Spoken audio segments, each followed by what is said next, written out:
Magandang araw po mga followers. Sa kabilang bayan po, merong isang village ng Katutubo na nasunugan po ng mga bahay.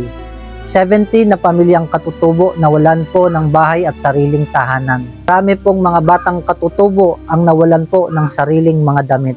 Hindi lamang po mga bahay, mga motorcycle at mga personal po nilang mga gamit, kasama din po mga followers na nasunog. Kaya po sa araw pong ito mga followers, tayo po'y magpapaabot po sa kanila ng tulong. Tamang-tama po mga followers, meron pong 4 na balikbayan box na dumating sa bahay. Isang box po mga followers ay galing po sa Italy at yung 3 box po mga followers ay galing po sa US. Doon po natin idodonate po at ibibigay po nating tulong para po sa pamilyang mga Katutubo na nasunugan po sa kabilang bayan.